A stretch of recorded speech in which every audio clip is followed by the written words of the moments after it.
नमस्ते दोस्तों, ऑपरेशन सिंदूर की सफलता के लिए आप सबको शुभकामनाएं। जिस देश का नेतृत्व नरेंद्र मोदी जैसे महान व्यक्ति कर रहे होंगे वो देश क्यों ना विजयी होगा। मैं ज्योतिषाचार्य डॉक्टर सुमित्रा अग्रवाल आज आपको बताऊंगी नरेंद्र मोदी जी की पत्रिका में ऐसा क्या खास विशेष है जो हम इतनी जल्दी इतनी शीघ्रता के साथ हमने पाकिस्तान को धूल चटा दी। बिल्कुल, मोदी जी की पत्रिका की अगर बात करूं तो वैसे तो पत्रिका के बिना भी अगर उस व्यक्ति को अगर देखा जाए तो व्यक्ति के अंदर बहुत ओज और तेज है। व्यक्ति बहुत दूरदर्शी है और कूटनीतिक है और न केवल हम बल्कि राजनीतिक विश्व गुरु के रूप में भी जाने जाते हैं। तो इनकी अगर पत्रिका की बात करते हैं तो मंगल की महादशा चल रही है। मंगल देखिए बहुत इंपॉर्टेंट है, लड़ाई के लिए भी इम्पॉर्टेंट है, जीतने के लिए भी इम्पॉर्टेंट है, मिलिट्री के लिए भी इम्पॉर्टेंट है।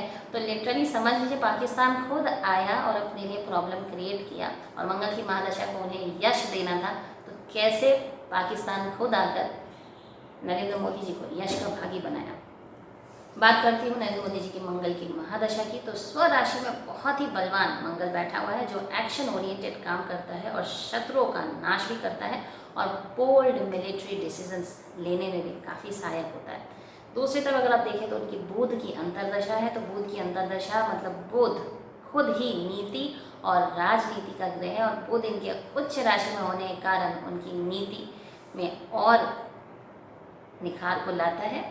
अगर बात करती हूँ पाकिस्तान की तो आप एक चीज़ नोटिस करिएगा आने वाले समय में, हालांकि पाकिस्तान ने हम पे अटैक किया, हमने सिर्फ उनके जितने टेररिस्ट एरिया है सिर्फ उसी पर काम किया, हमने सिविलियंस को नहीं मारा। ये हमारे बहुत अच्छा मैसेज हमने उसको दिया।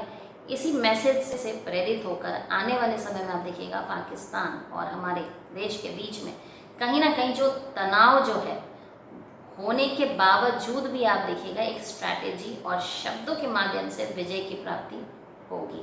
अब बात करती हूँ मई से अक्टूबर के बीच अगर आप देखें तो नरेंद्र मोदी जी की जो प्रत्यंतर दशाएं जो चलेंगी वो किसी भी राष्ट्र के लिए एक सबसे इम्पॉर्टेंट बात होता है, राष्ट्र का नेतृत्व करने वाला अगर राइट डिसीजन ले पाता है तो राष्ट्र के हित में होता है।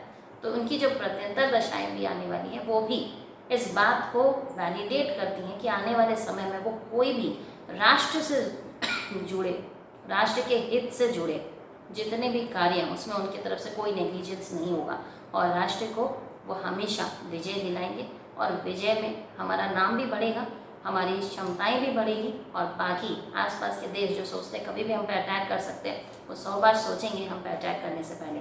और अगर सम अप करूँ नरेंद्र मोदी जी की पत्रिका को तो सर्जिकल स्ट्राइक होंगे, काउंटर रिस्पॉन्स होंगे, भारत की इंटरनेशनल इमेज भी मजबूत होगी और लॉन्ग टर्म में आप देखिएगा 2026 जब एंड हो रहा होगा तो आप देखेंगे काफ़ी संभावनाएं होंगी कि पीस वापस आएगी और अब ये जो पीस आएगी वो लॉन्ग टर्म पीस होगी। नमस्कार।